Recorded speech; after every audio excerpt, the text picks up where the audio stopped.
Hi, this is Alex with Semco, Florida. In this video, I'm going to be talking about the Semco tile resurfacing system and each different step that is included in that system. So first of all, whenever you're considering applying to something as hard to bond to as tile, you want to make sure you have a clean surface.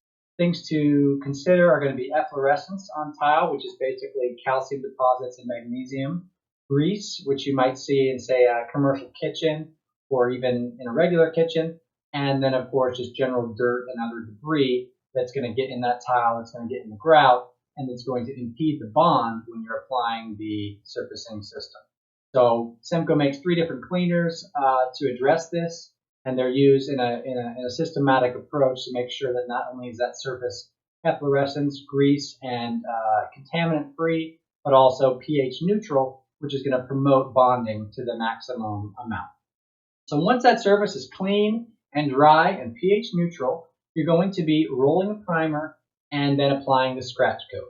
So with Semco, when we talk about a primer, it's just the same material that you mix with our stone. It's a polymer liquid that's rolled out in a very thin consistency onto the surface. And before that dries, you're going to be mixing the material for the scratch coat, pouring it on a floor, or you'd be applying it on a wall and getting that broom finish. So as you can see in this video, they're applying it with a broom, and what that achieves is this the peaks and valleys that you get as the broom runs along the material.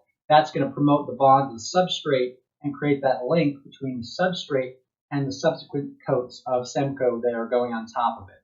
So that scratch coat is super important, super critical, and it's really part of the magic as to why Semco can bond to material like tile, glass, metal that most materials otherwise could not bond to. So once that scratch coat is applied, then you have to start to think about how to get rid of these grout lines. Usually when someone wants to resurface tile, they want to get rid of the grout lines. So those ghosting grout lines is a very important step to get rid of. There are other systems that you can resurface tile with, but typically they're like a thin epoxy, almost like a paint that gets applied over that tile, and you're going to see those grout lines. You're basically just going to change the color, and you're also going to have a bond of a material that's not really necessarily going to hold up for years and years to come. So what helps you fill in those grout joints and anything else, be it a missing tile or a groove or a dent or a gouge in that tile or in the surface, is going to be what's called the brown coat. And what's interesting about the brown coat is as the brown coat dries, instead of shrinking like most materials when they lose their moisture, they shrink. This actually expands a little bit. So the brown coat is going to be applied across the whole surface to get a consistent finish and to fill in those grout joints so you have a nice smooth surface, and you never really would have known that there was tile underneath that material.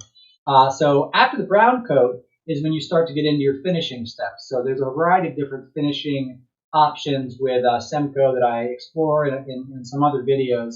In this particular video, we're going to be looking at the natural grain finish. So after the brown coat, the applicator here is applying skim coats to get that surface nice and smooth and nice and consistent. You can notice that the material they're using has no color in it. This is essentially the color of the Semco system without pigment, because they're going to be doing the natural grain, which is created by a stain right before you do your seal.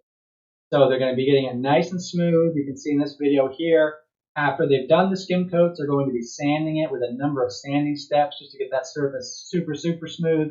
Sometimes you do want more texture. Sometimes you want it dead smooth and dead flat. And the more you sand it, with a higher grit, you're going to get a smoother and smoother surface.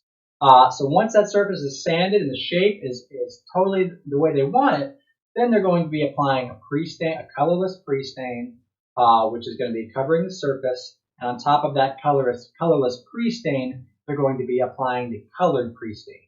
I think in this project, it's the gray marble color that they're doing. So it's kind of a dark gray with a slight hint of brown. And as the clear and the colored pre-stain dry, you get this really cool leathering effect, which you can see here.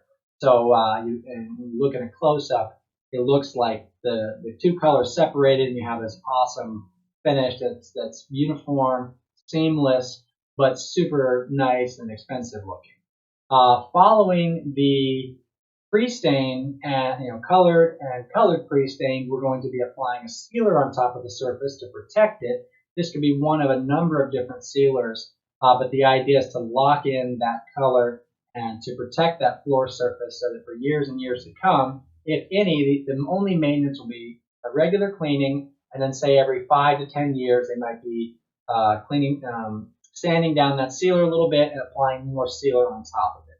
So this is the idea, is to have a low maintenance surface and to completely cover up that tile without going through all the trouble of removing the tile and everything that can expose. Maybe there was asbestos underneath it. Maybe the client didn't have enough time to handle all that downtime. They didn't want to deal with all that dust everywhere. So this is a way to have a very seamless installation, very fast installation, with a low maintenance finish and a very durable finish.